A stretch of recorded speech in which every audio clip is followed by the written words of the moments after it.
Bismillah, Assalamualaikum warahmatullahi wabarakatuh. Innal hamdalillah nahmaduhu wa nasta'inuhu wa nastaghfiruh wa na'udzu billahi min syururi anfusina wa sayyiati a'malina. May yahdihillahu fala mudilla lahu wa may yudlil fala hadiyalah. Asyhadu an la ilaha illallah wahdahu la syarikalah wa asyhadu anna Muhammadan abduhu wa rasuluh. Sallallahu alaihi wa ala alihi wa sahbihi wa man tabi'ahum bi ihsanin ila yaumiddin wa sallama tasliman katsiran. Ya ayyuhalladzina amanu ittaqullaha haqqa tuqatih wa la tamutunna illa wa antum muslimun. Amma ba'du fa inna asdaqal hadits kitabullah wa khairal hadi hadi Muhammad sallallahu alaihi wasallam wa syarrul umuri muhdatsatuha wa kullu muhdatsatin bid'ah wa kullu bid'atin dhalalah wa kullu dhalalatin finnar. Khatifillah kaum muslimin, sahabat agama Islam dimanapun berada, azanallahu iyyakum. Alhamdulillah pada sore hari ini kita dipertemukan kembali oleh Allah Subhanahu wa taala dalam sebuah program acara yaitu Aroma Senja yang disiarkan langsung dari studio MGI TV di Pondok Pesantren Sunnah Kota Tasikmalaya.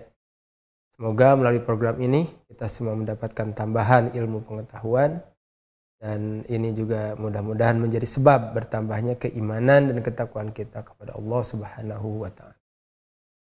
Khadifillah, sahabat agama Islam dimanapun berada, a'azinallahu iyyakum. Pembahasan kita pada sore hari ini melanjutkan pembahasan pada pertemuan yang lalu, yaitu berkaitan dengan keutamaan sholat berjamaah. Pada pertemuan yang lalu sudah dijelaskan beberapa hadis yang berisikan tentang apa saja keutamaan yang disebutkan oleh Rasulullah SAW di dalam sholat berjamaah. Bahwa di antaranya adalah sholat berjamaah itu lebih utama daripada sholat sendirian dengan 27 derajat. Dalam hadis yang dikatakan bahwa sholat seseorang berjamaah itu lebih utama daripada sholat dia sendirian di rumah atau di pasar dengan 25 kali lipat. Lipat gandakan 25 kali lipat. Dan sudah dijelaskan pada pertemuan yang lalu bagaimana para ulama mengkompromikan antara hadis yang menjelaskan tentang 25 dan 27 dengan berbagai macam sudut pandang yang disebutkan oleh para ulama. Pada kesempatan sore hari ini kita akan lanjutkan hadis yang ke-6. Saya mengingatkan kembali kepada para pendengar mungkin ya Radio Riyadul Jannah, juga para pemirsa sahabat agama Islam yang memiliki kitab Riyadhus Shalihin, silakan sama-sama dibuka bab yang ke-187. Bab yang ke-187 yaitu Fadlus Sholatil Jamaah. Sama-sama buka, sama-sama baca, sama-sama kita pelajari dan sama-sama kita ambil pelajaran dari masing-masing hadis yang ada di dalam bab ini. Ikhwatifillah, sahabat agama Islam dimanapun berada, a'azzallahu iyyakum. Hadis yang pertama pada kesempatan sore hari ini atau hadis yang ke-6 ya dalam bab ini, yaitu hadis dari Ibnu Mas'ud radhiyallahu an. Qala al-muallifu rahimahullahu taala wa 'an Ibnu Mas'udin radhiyallahu anhu qala man sarrahu an yalqallaha ta'ala ghadan musliman falyuhafidh ala haula'is shalawat haitsu yunada bihinna fa innallaha syara'a li nabiyyikum sunanal huda wa innahunna min sunanil huda walau annakum shallaitum fi buyutikum kama yusalli hadzal mutakhallifu fi baitihi la taraktum sunnata nabiyyikum walau taraktum sunnata nabiyyikum la dhalaltum walaqad ra'aituna wa ma yatakhallafu anha illa munafiqun ma'lumun nifaq walaqad kana ar-rajulu yu'ta bihi yuhada bainar rajulaini hatta yuqama fi saffi rawahu Muslim. Fi riwayatin lahu qala inna Rasulullah sallallahu alaihi wasallam allamana sunanal huda wa inna min sunanil huda as-salata fil masjidil ladzi yu'adzanu fihi. Dari Ibnu Mas'ud radhiyallahu an ia berkata, Siapa saja yang memiliki keinginan, yang bercita-cita bertemu dengan Allah Ta'ala godan hari esok, yakni hari kiamat, musliman sebagai seorang muslim, fal yuhafidz ala haula'is sholawati, maka hendaklah ia menjaga solat tersebut, yakni solat yang 5 waktu. Maksudnya menjaga solat tersebut dikerjakan dengan berjamaah. Ini yang dimaksud. Haitsu yunada bihinna, di mana dikumandangkan adzan untuk memanggil manusia melaksanakan salat yang 5 waktu itu. Fa innallaha syara'a linabiyyikum sunanal huda. Maka sungguhnya Allah telah mensyariatkan untuk nabi kalian sallallahu alaihi wasallam sunanal huda, sunnah-sunnah petunjuk. Ajaran-ajaran agama yang akan membawa kepada petunjuk, kepada keselamatan, kepada kebahagiaan. Wa innahunna min sunanil huda, dan sesungguhnya salat yang 5 waktu yang dikerjakan dengan berjamaah itu adalah termasuk sunnah-sunnah petunjuk atau ajaran-ajaran agama yang akan membawa kepada petunjuk. Walau annakum shallaitum fi buyutikum, dan seandainya kalian salat di rumah-rumah kalian, kama yusolli hadzal mutakhallif fi baitihi, sebagaimana orang ini, yakni orang yang tidak salat berjamaah, salat di rumahnya, la taraktum sunnatan nabiyikum, sungguh kalian telah meninggalkan sunnah nabi kalian, telah meninggalkan ajaran nabi kalian. Walau taraktum sunnatan nabiyikum la dhalaltum, dan jika dan seandainya kalian meninggalkan sunnah nabi kalian, la dhalaltum, maka niscaya kalian akan tersesat. Niscaya kalian akan tersesat. Walaqad ra'aituna wa ma yatakhallafu anha illa munafiqun ma'lubun nifaq. Dan sungguh aku masih teringat bahwa tidak ada yang berani meninggalkan sholat berjamaah illa munafikun, kecuali orang munafik. Ma'lumun nifaq, yang telah diketahui, yang telah maklum kemunafikannya. Walaqad kana rajulu yu'tabihi, dan sungguh telah ada seorang laki-laki yang dalam kondisi sakit. Yu'tabihi, ia didatangkan ke masjid. Yuhada bainar rajulaini, ia ditopang, di tanggah di antara 2 orang laki-laki. Hatta yuqama fisoffi, sampai ia diberdirikan di barisan sholat. Di sini sahih diriwayatkan oleh Imam Muslim. Dan dalam riwayat yang lain yang diriwayatkan oleh Imam Muslim, Ibnu Mas'ud berkata, inna Rasulullah sallallahu alaihi wasallam, sungguhnya Rasulullah sallallahu alaihi wasallam allamana sunanal huda, telah mengajarkan kepada kami sunnah-sunnah petunjuk, yakni ajaran-ajaran Islam. Wa inna min sunanil huda as-sholata fil masjid, dan sesungguhnya di antara sunnah-sunnah petunjuk itu adalah salat di masjid alladzi yu'adzanu fihi, yaitu masjid di mana di situ dikumandangkan adzan. Khotifillah, sahabat kema Islam dimanapun berada, azanallahu wa iyyakum. Hadis ini menjelaskan tentang bagaimana kedudukan salat berjamaah di dalam ajaran Islam.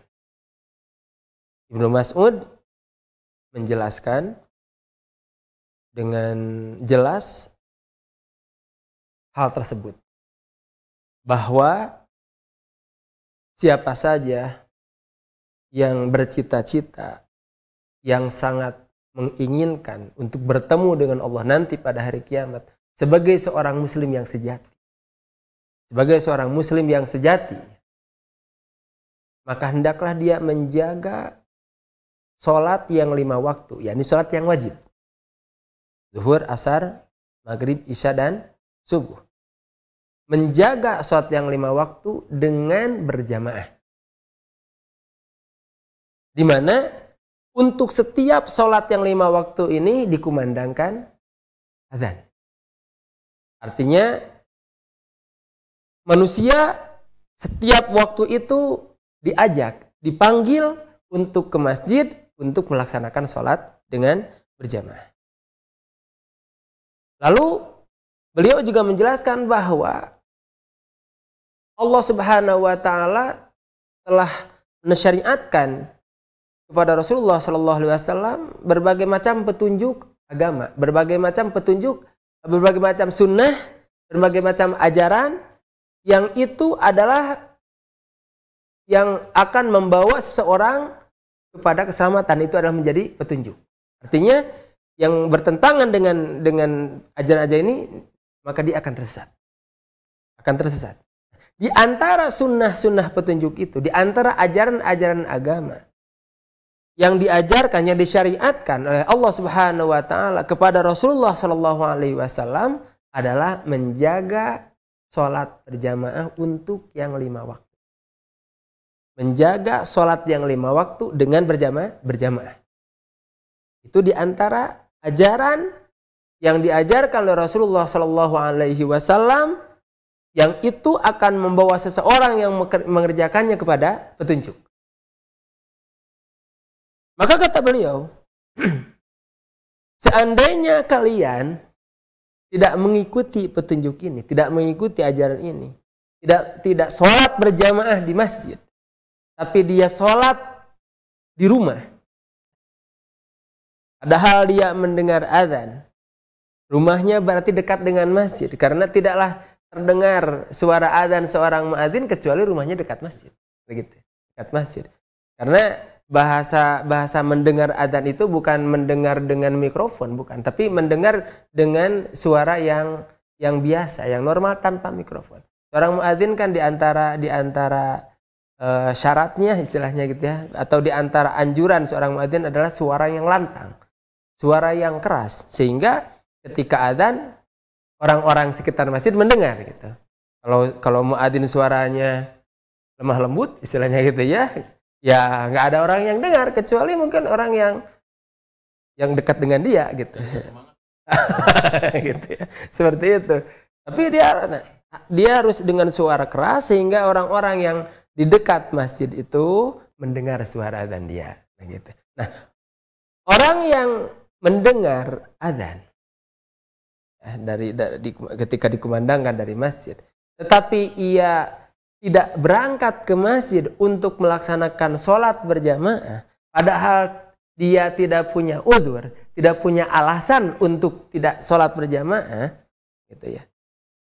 Sampai ditunjukkan sebagaimana seseorang yang dia sholat di rumahnya, seperti itu, maka sungguh kalian telah meninggalkan ajaran Nabimu, sunnah Nabimu. Dan siapa saja dan jika kalian meninggalkan sunnah Nabi kalian, la dhalatum, niscaya kalian akan tersesat. Karena sunnah yang diajarkan Rasulullah sunnah petunjuk, kan itu ya. Tidak diikuti berarti kalian akan tersesat. La dhalatum, niscaya kalian akan tersesat. Nah, kalau sudah tersesat, maka ini sangat berbahaya. Ya, akan berbahaya. Dia tidak akan sampai kepada tujuan yang diinginkan. Kan itu ya. Harusnya kalau dia ingin keselamatan, ingin kebahagiaan, bertemu dengan Allah Subhanahu wa taala dalam keadaan Allah ridho kepadanya, gitu ya. Seperti itu, maka jalurnya kan jelas. Yang harus diikuti jalannya itu jalan yang diajarkan oleh Rasulullah sallallahu alaihi wasallam. Jika yang diikuti itu bukan jalur itu, justru jalur itu malah ditinggalkan, dia mengikuti jalan yang lain, seperti itu, ya, maka ya akan tersesat dan tidak akan sampai kepada tujuan, kan itu ya. Kalau tersesat tidak akan sampai kepada tujuan. Nah, ini kan bahaya, bisa terjerumus kepada kebinasaan. Ya, tidak sampai kepada tujuan yang dicita-citakan, yang diinginkan. Kemudian Ibnu Mas'ud radhiyallahu anhu juga menggambarkan apa yang terjadi pada masa beliau, yakni pada masa Rasulullah SAW masih hidup dan beliau adalah merupakan seorang sahabi dan para sahabat yang lainnya juga ketika itu masih ada. Beliau menceritakan apa yang beliau alami, bahwa pada saat itu tidak ada yang berani meninggalkan sholat berjamaah kecuali memang dia itu adalah orang munafik. Sehingga di antara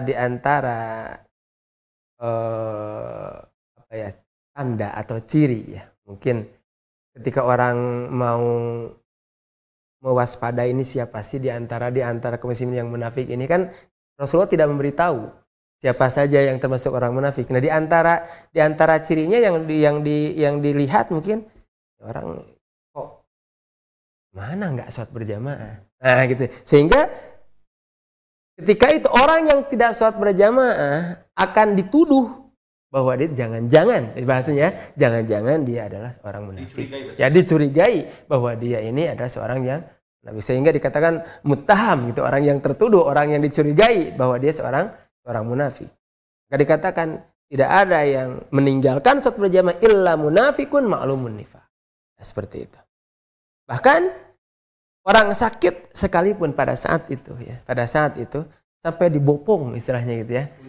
Untuk satu dibopong, dia artinya orang ini walaupun sakit dan sebenarnya itu adalah uzur ya, adalah uzur syar'i di mana dia dibolehkan untuk tidak sholat berjamaah, ya, alasan yang dibenarkan secara syariat ya, untuk tidak sholat berjamaah, tapi dia tetap ingin semangat terus berjamaah sampai sahabat yang lainnya itu membopong dia, istilahnya gitu ya, dia jadi di mungkin tangan yang kanan ke sebelah ke seseorang, tangan yang orang yang lain diajak berjalan gitu, yuhada seperti itu, sampai akhirnya masuk di dalam barisan seperti itu.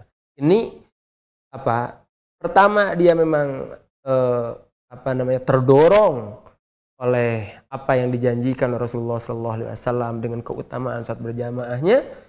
Yang kedua ya, dia juga tidak ingin kalau dia ini di dalam hatinya ada kemunafikan. Dalam hatinya ada kemunafikan. Maka orang yang sakit sekalipun seperti itu yang terjadi pada masa saking tidak mau meninggalkan sholat berjamaah itu. Apalagi yang sehat, misalnya apalagi yang sehat yang tidak sakit seperti itu ya, yang tidak memiliki uzur enggak. Maka sungguh mereka itu berlomba-lomba dalam melakukan ketaatan, termasuk diantaranya adalah melaksanakan sholat berjamaah. Dalam riwayat yang lain, masih riwayat Imam Muslim juga hal yang sama ya, bahwa Rasulullah SAW mengajarkan kepada kami, yakni dalam hal ini Abdullah bin Mas'ud dan para sahabat, kepada kami sunan al-huda, petunjuk-petunjuk agama, atau ajaran-ajaran agama yang menjadi petunjuk. Dan di antara petunjuk itu, di antara ajaran yang diajarkan itu adalah, kata beliau, as-shalah fil masjid, salat di masjid alladzi yu'adzanu fihi, yang dikumandangkan di dalamnya. Nah, ini menunjukkan bahwa salat berjamaah itu asalnya adalah di masjid. Nah, di masjid gitu ya. Dan di masjid, salat berjamaah itu di masjid. Jadi kalau seandainya diperbolehkan salat berjamaah di mana saja istilahnya gitu ya, mana saja, maka mungkin bisa-bisa masjid kosong gitu ya. Makanya di situ dikumandangkan masjid, dikumandangkan adzan di masjid itu, maka dari arah suara panggilan itulah yang harus didatangi seperti itu ya. Maka disinilah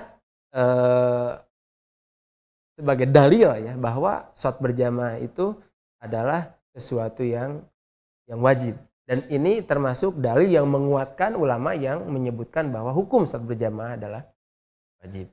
Karena ancamannya jika itu ditinggalkan tanpa ada alasan yang dibenarkan secara syariat, maka itu sama dengan meremehkan ajaran Rasulullah, dan itu akan berakibat fatal, yaitu dia akan tersesat dari kebenaran. Itu makna yang terkandung dalam hadis yang pertama.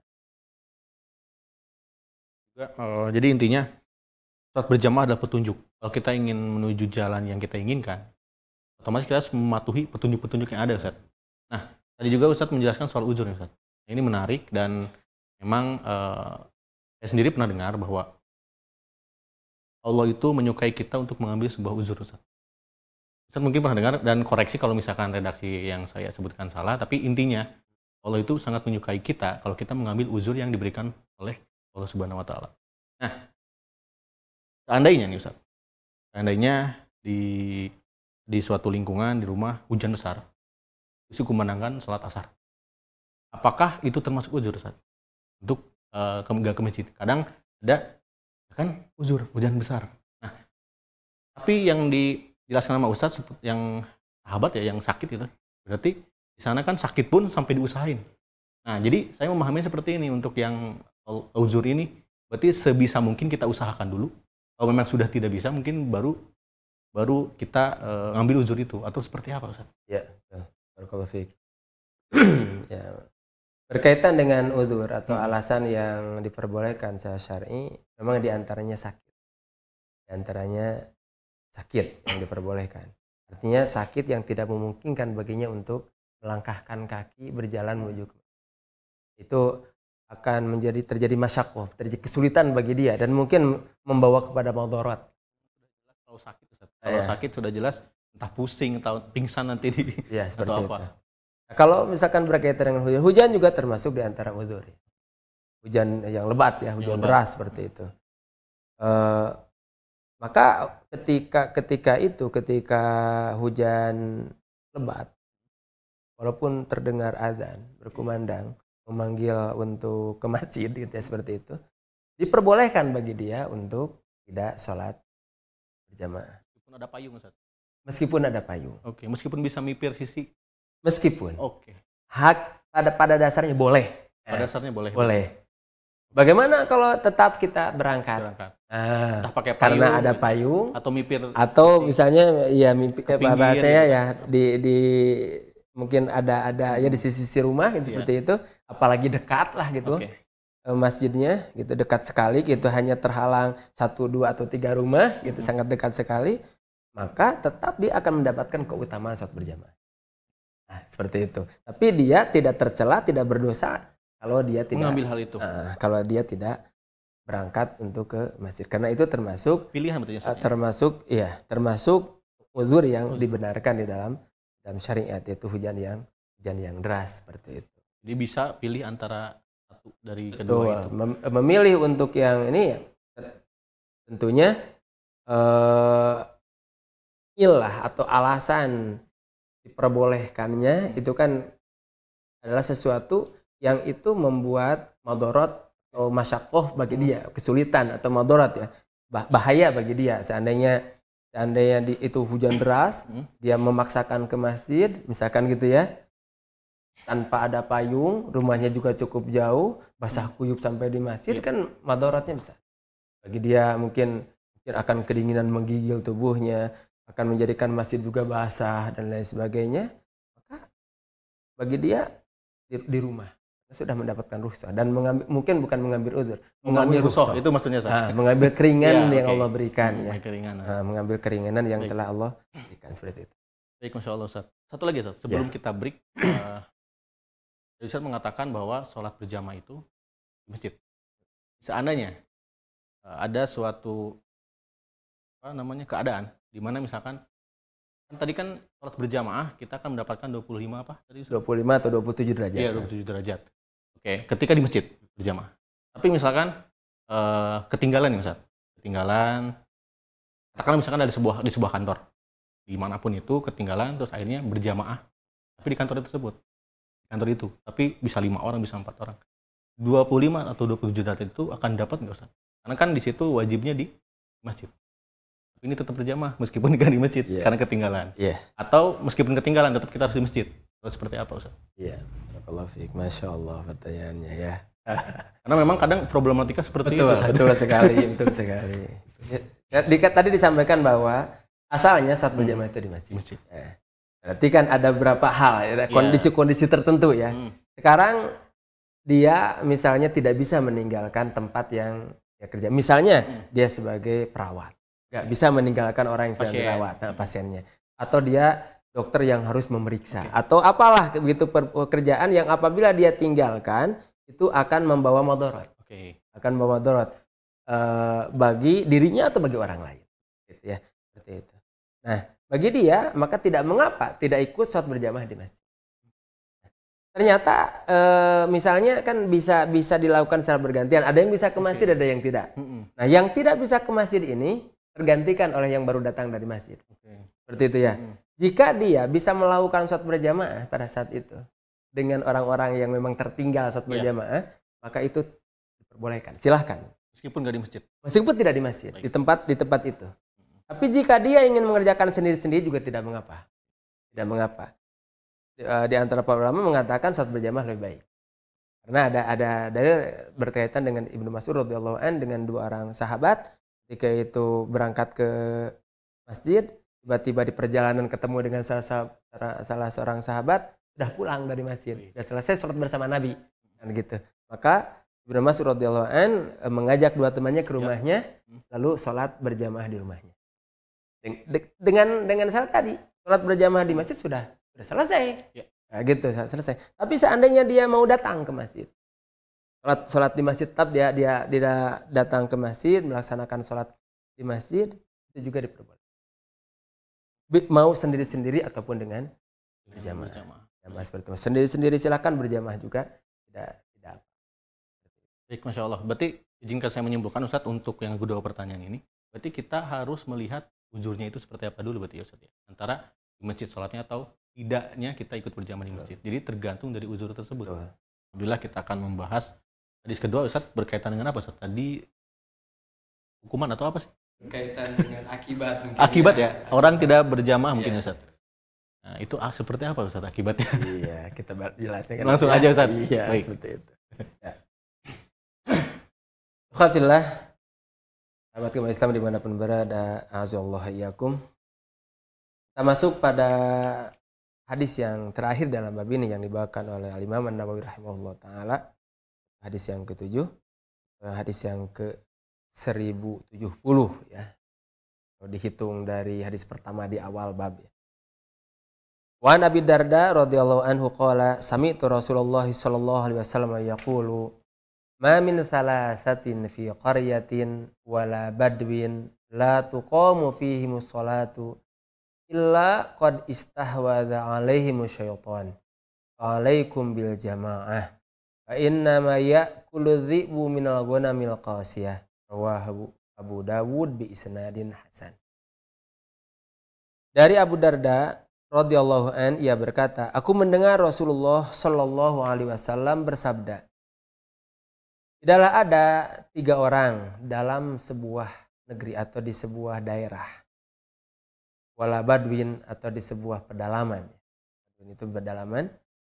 La tuqamu fihimus shalah, di mana tidak ditegakkan sholat pada mereka, yakni sholat berjamaah, illa melainkan qad istahwadha alaihimus syaitan, sungguh syaitan pasti akan menguasai mereka, pasti akan menguasai. Ya, mudah sekali mereka untuk dijadikan korban, dijadikan tumbal, dijadikan mangsa oleh syaitan. Alaikum bil jamaah, maka hendaklah kalian berjamaah. Fa inna ma ya'kulu dhi'bu minal ghanamil qasiyah. Karena sesungguhnya seekor serigala hanya akan memangsa kambing yang berpisah dari kelompok, dari rombongannya. Hadis ini diriwayatkan oleh Abu Dawud dengan isnad hasan. Khafillah kaum muslimin, sahabat umat Islam dimanapun berada, azanallahu wa iyyakum. Hadis ini menjelaskan tentang apa yang menjadi akibat apabila di sebuah tempat, di sebuah daerah, sebuah wilayah, baik itu di kota maupun di pedalaman, di mana penghuninya atau penduduk di tempat tersebut, di wilayah tersebut itu 3 orang, 3 orang, lebih ya 3 orang atau lebih, lalu tidak didirikan sholat berjamaah di tempat tersebut, maka yang akan terjadi bahwa mereka akan mudah dikuasai oleh, berarti kan sholatnya masing-masing, ya, sholatnya masing-masing aja. Padahal di situ ada 3 orang, memungkinkan bagi mereka untuk berjamaah. Ada yang diangkat jadi imam, ada yang jadi makmum. Artinya sudah memungkinkan bagi mereka untuk berjamaah. Dan sebenarnya sholat berjamaah ini sudah dianggap jadi, walaupun hanya berdua, ada imam, ada makmum. Gitu. Ada imam, ada makmum. Yang penting lebih dari 1 orang. Iya, gitu. Walaupun ada yang mengatakan harus 3, gitu ya. Yang mengatakan 3. Di antaranya ini yang jadi alasan. Tapi ada yang mengatakan 2 juga, ada imam, ada makmum, sudah dikatakan itu berjamaah sudah. Berjamaah, karena hakikat berjamaah itu ketika ada seorang menjadi imam dan ada yang menjadi makmumnya. Akan dikuasai oleh setan. Kalau mereka ketika melakukan sholatnya itu masing-masing sendiri-sendiri. Kemudian diumpamakan dengan serigala dan kambing. Serigala dan kambing. Bahwasannya serigala tidak akan memangsa seekor kambing kecuali apabila kambing itu berpisah dari rombongannya, dari kelompok. Artinya apa? Maka jika tidak ingin menjadi santapan serigala, istilahnya gitu ya, tidak ingin menjadi mangsa dari setan, hendaklah dia menjaga kebersamaan. Jangan sampai berpencar-pencar gitu ya. Masing-masing ya. Masing-masing seperti itu. Tapi lakukanlah dengan bersama-sama. Nah, dikaitkan dengan sholat berjamaah, di mana jika dalam hal yang lain tuh memang yang terbaik adalah kebersamaan, apalagi dalam masalah sholat, yang terbaik adalah berjamaah. Bareng-bareng. Nah, bareng-bareng di situ ya. Bagaimana kalau tidak ada masjid? Gitu. Kalau tidak ada masjid, maka diadakan sholat berjamaah walaupun tidak di masjid. Jika belum ada masjid. Jika tidak ada masjid. Jadi masalah masjid itu saat itu tidak menjadi sebuah syarat. Tidak menjadi sebuah syarat untuk bisa ditegakkan sholat berjamaah. Kalau ada masjid, ya di masjid. Ada masjid, di masjid. Tapi kalau tidak ada masjid, tidak mengapa di rumah satu orang. Tapi harus ada azan. Kenapa? Karena ada panggilan. Jadi tahu ini sudah waktunya sholat. Ini udah dipanggil untuk sholat. Harus ada yang azan, terdengar oleh yang lainnya, lalu datang ke tempat di mana di situ dikumandangkan azan. Itu dikumandangkan. Di sini menunjukkan bahwa di antara fadilah, di antara keutamaan sholat berjamaah adalah menjaga diri kita dari penguasaan syaitan. Jangan sampai syaitan itu dengan mudah menguasai diri kita. Kenapa? Karena kita tidak sholat berjamaah. Jika sholat sendirian di rumah, padahal tidak ada alasan untuk itu. Tidak ada alasan yang dibenarkan secara syar'i untuk sholat berjamaah akan menghindarkan seseorang dari penguasaan. Dan ini kan musuh bebuyutan setan itu. Bebuyutan. Jika ada sebuah usaha yang bisa ditempuh untuk bisa menghindari penguasaan setan, maka tempuhlah itu. Gitu. Artinya